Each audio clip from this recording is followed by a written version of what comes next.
This is a video update for the group that owns Fetiche de Rouges. Well guys, we got Radish down to his second 4-star short down here in North Carolina. We're at the Tryon International Equestrian Centre and we're in a very, very competitive 4-star short. All in all, it was a pretty successful weekend. We sort of got actually our best dressage work.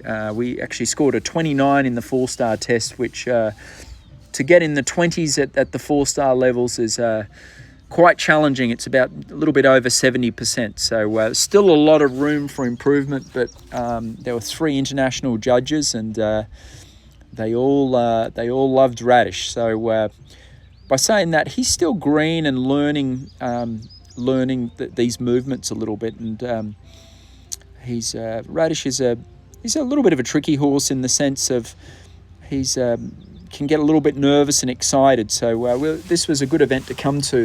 Our dressage was on Thursday, so we arrived the day before the competition, and I was lucky enough to school him in this arena before the arena familiarisation the day before, which sort of made him a little bit more settled.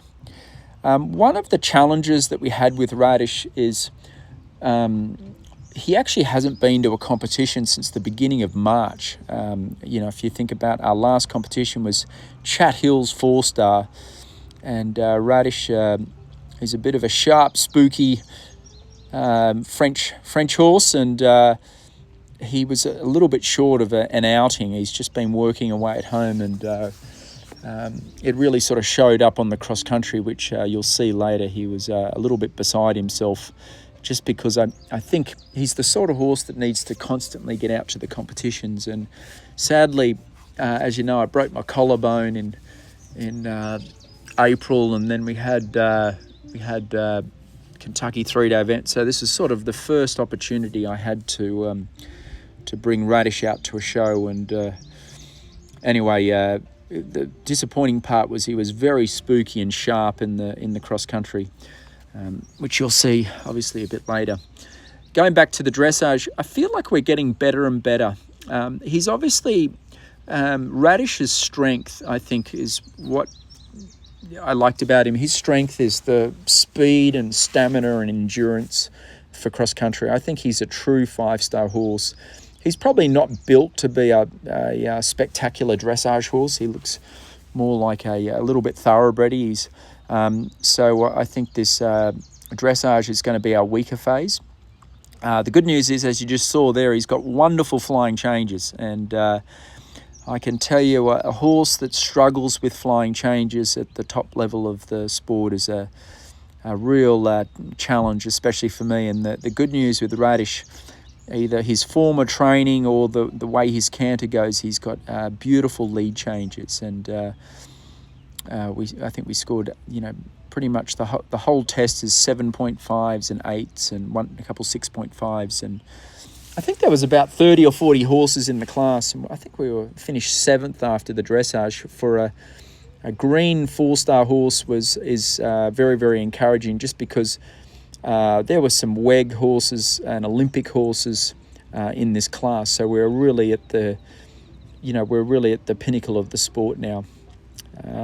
Now Radish is he's a newbie to this level of the sport, so at the moment I'm sort of trying to treat all these competitions as a bit of a learning experience, and the more we can just get him through these high level competitions should give him some experience and mileage.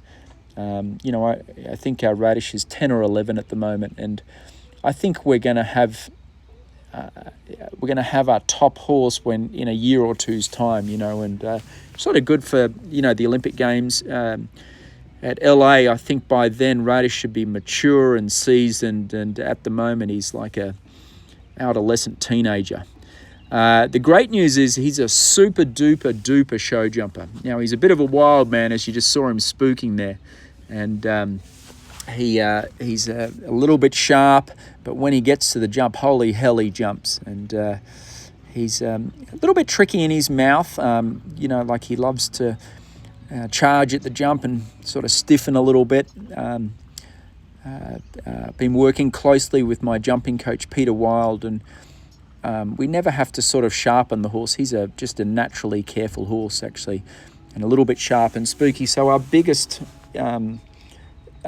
sort of part of our training is the rideability and the sort of smoothness between the jumps, of trying to gently encourage Radish to take a breath and sort of stay supple and soft between the jumps. And he sort of jumps a jump and he sticks his head up and tears off. And obviously we've had the vet look at him closely to make sure there's no sort of pain or anything in his back or anything like that. And he seems to be a very healthy horse. So I think it's just in his DNA. Now, this is where Radish was naughty.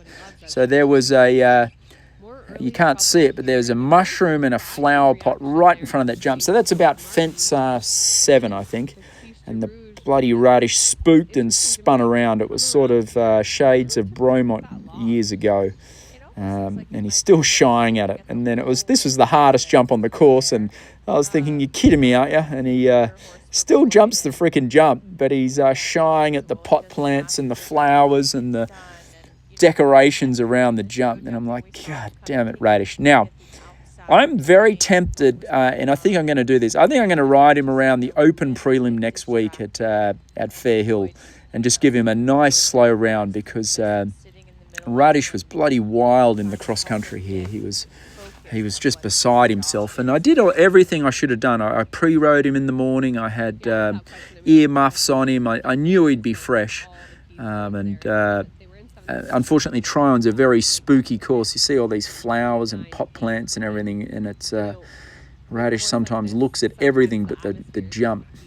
So part of me is, this is him, but then I also, thinking back on it, is he just hasn't been off the farm to a show since, nearly 6 weeks, and that's, for Radish, that's not a good thing. So I've got him, if he looks good and healthy, I'll run him in the open prelim next week, just nice and slow and just more of a sobering up round. And then I think I'll take him up to Saugerties and jump him in a couple of jumping classes.